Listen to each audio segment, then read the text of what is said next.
शाज़ेब, ये बताइएगा कि हमने सुना ये था नजम सेठी की ज़ुबानी और उनकी पुरानी मैनेजमेंट की ज़ुबानी कि अगर हम एशिया कप के हाइब्रिड मॉडल को एक्सेप्ट करेंगे तो फिर हमें वर्ल्ड कप में भी हाइब्रिड मॉडल मिलेगा। फिर नजम सेठी तो बहुत ही दूर की बात कर रहे थे, वो तो कह रहे थे कि चैंपियंस ट्रॉफी भी हाइब्रिड मॉडल के तहत होगी। लेकिन कल जो स्केड्यूल आया है उसके मुताबिक तो हाइब्रिड मॉडल सिर्फ पाकिस्तान के लिए था, गरीबों के लिए था, अमीरों के लिए तो अहमदाबाद वाला स्टेडियम है जहां पर उन्होंने पाकिस्तान के साथ मैच खेलना है।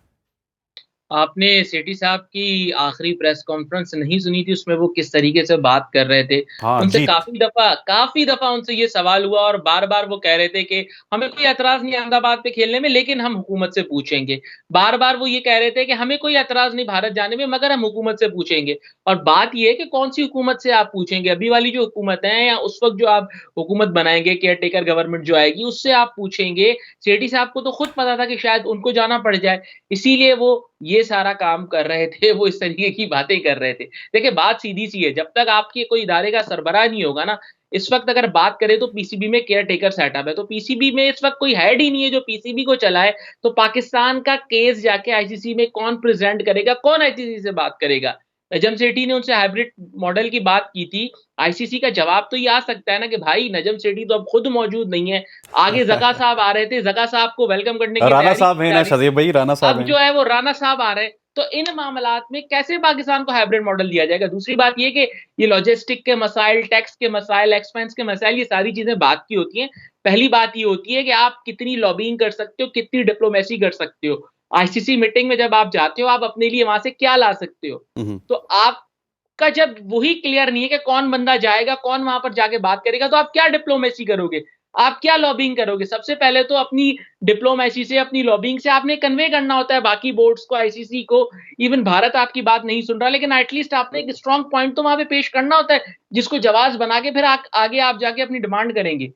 लेकिन मसला ये है ना कि यहाँ पर यही क्लियर नहीं है कि कौन जाएगा, तो फिर पॉलिसी कौन बनाएगा? जब पॉलिसी कोई नहीं बनाएगा तो फिर हमारी सुनी कैसे जाएगी? ये सारा मसला है। ये सारा मसला है। शाकिर, वैसे अब मुझे तो ये भी आ रहा है, थोड़ी सी शरारत करने का मूड आ रहा है कि अब कल जब मैंने स्केड्यूल देखा तो शाकिर साहब मुझे वो सारे मैच इंडिया में हैं नज़र आ रहे हैं। कोई हाइब्रिड मॉडल नहीं है, हमने कोई बांग्लादेश में मैच नहीं खेलना, कोई श्रीलंका में नहीं खेलना, ये हो क्या गया है? बात वही जो हम पहले कर चुके हैं कि जब आप खुद अपना घर आपका ऑर्डर में नहीं होगा तो कोई आपकी नहीं सुनेगा। आप क्यों, किस तरह भारत जैसे एक मजबूत क्रिकेट बोर्ड को या आईसीसी को मनवा पाएंगे? एक आध मुझे थोड़ी सी वैसे मैं इंडियन वाली बात ना करूं कि हमारे घर में ऑर्डर नहीं है, ये कोई इंडियन साजिश है?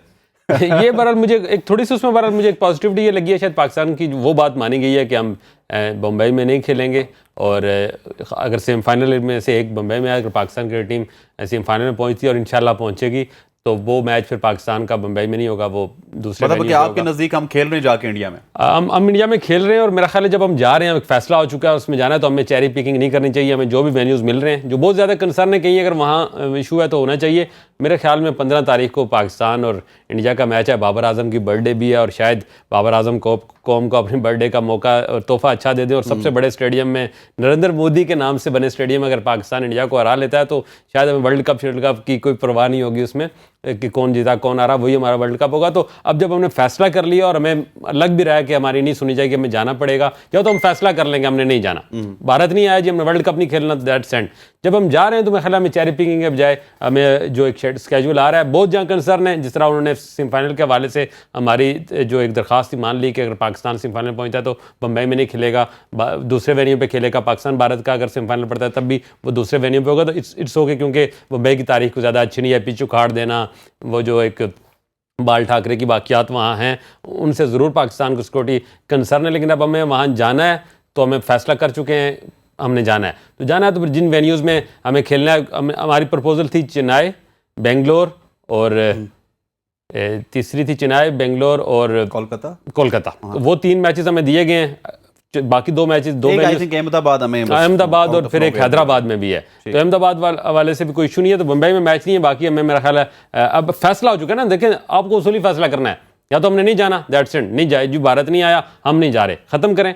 अगर जाना है फिर आप वेन्यू को जिधर जहाँ मिलती है जाके खेलेंगे, और बहादुरी से खेलें, पूरी पावर से खेलें। पाकिस्तान क्रिकेट बोर्ड एक अच्छी टीम बनाए, उसको पूरा एतमाद दें, लेकिन उससे पहले पाकिस्तान क्रिकेट बोर्ड को एतमाद दें, इसमें कोई अच्छा और एक स्टेबिलिटी लेके आएँ, एक परमानेंट डिसीजन मेकर लाएँ, और एक अच्छा एडमिनिस्ट्रेटर लाएँ जो इंटरनेशनली हमारा केस लड़ सके। वरना शायद हमें अगली बार कहीं बुरा ही हाल है, मैं वो ठीक हो बोलना गया। नहीं चाह रहा जो मेरे अच्छा, मुंह में लफ्ज़ आ नसीब रहा भाई आपकी तरफ आऊंगा। पीसीबी के जो वेन्यूज चेंज की सिफारिशात थी वो भी नहीं मानी गई। उस सिफारिशात के बाद आप देखें ना, पूरा इंडिया में आप देखें कि वो वर्ल्ड कप होगा और हम सिर्फ 4 मैचेस एशिया कप में करवाएंगे और उसके बाद बाकी मैचेस हम यहाँ से देखेंगे, या फिर जो पीसीबी कुछ जर्नलिस्टों को लेके जाएगी, वो जर्नलिस्ट आपको पता है बड़े अच्छे जर्नलिस्ट होते हैं जो यहाँ से जाएंगे श्रीलंका में एशिया कप देखेंगे। लेकिन खैर हमें तो शायद इधर ही देखना होगा क्योंकि शो भी करना होता है। तो आपके नज़दीक ये क्या कुछ होना चाहिए? और एक सवाल और भी आपको करता चलूँ कि ये जो अमन की आशा है, ये जो हमारी गवर्नमेंट एकदम हमें अप्रूवल दे देती है, हमारी गवर्नमेंट भी कुछ तगड़ी होगी, इंडिया की तरह कुछ मामलात करेगी, हम फिर भी अमन की आशा पे अपनी टीम भेज देंगे इंडिया?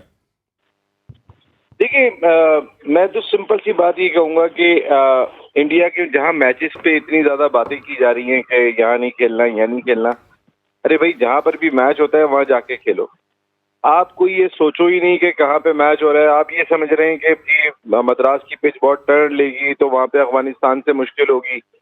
बेंगलोर में जो है वो अफगानिस्तान आसान होगा, पता चला बेंगलोर में ही अफगानिस्तान के बैट्समैनों ने छोटे ग्राउंड में मार मार के इतने रन कर दिए कि मुश्किल हो गया। ये गेम है। इस गेम में आप अपने मेंटली और फिजिकली और खासकर दिल से तगड़े होकर जो है ना वो आप पार्टिसिपेट करते। रिजल्ट अल्लाह के हाथ में छोड़ें, ये बहस छोड़ दें कि हमारे वर्ल्ड कप के मैचेस कहाँ होने चाहिए। इस बहस पे ना जाए। वहाँ सिक्योरिटी देना इंडियन गवर्नमेंट की जिम्मेदारी है। आपका काम है वहाँ जाके खेलना। और मैं आपको एक बात बताऊं, पाकिस्तान से मैंने कई प्लेयर से पूछा कि आप लोगों की इंडिया में जाके कारकर्दगी अच्छी क्यों हो जाती है, तो उन्होंने कहा इतनी ज्यादा हमें गालियां पड़ रही होती हैं ग्राउंड से कि उसके बाद हमारी कारकर्दगी ऑटोमेटिकली बेहतर हो जाती है। तो कहने का मकसद है कि ये चीज तो कहीं ना कहीं पॉजिटिव भी हो जाती है। तो हम क्यों सोच रहे हैं कि बाल ठाकरे की बाकियात क्या है या नरेंद्र मोदी की बाकियात क्या है, जब नरेंद्र मोदी के वहां जाके खेल रहे हैं तो बाल ठाकरे के वहां जाके खेलने में क्या है। एग्जैक्टली। आप और सबसे बड़ी चीज कि ये अपने गेम पर फोकस करें, अपनी तैयारियों पर फोकस करें। आप ये देख लें जो भी आ गया शेड्यूल, अब इस पे मजीद बहस नहीं होनी चाहिए। देखें, जहां तक हाइब्रिड मॉडल की बात है, हाइब्रिड मॉडल पाकिस्तान की इज्जत बना के गया है। कोई माने ना माने, मेरा 30 साल का तजुर्बा आपको कह रहा हूँ, वो इज्जत बना के गया है। इंडिया बहादुर ने आपकी बात तो सुनी, बीसीसीआई बहादुर ने कोई तो आपकी बात रखी। 4 मैच वो तो मान ही नहीं रहे थे, किसी सूरत नहीं मान रहे थे। मैं इंडियन जर्नलिस्ट से पूछ रहा था, आप एक भारतीय ऑफिशियल से भी कहीं ना कहीं राब्ता हुआ, बाकी वो मानने को तैयार ही नहीं थे। कौन सा हाइब्रिड मॉडल, ये क्या हाइब्रिड मॉडल है।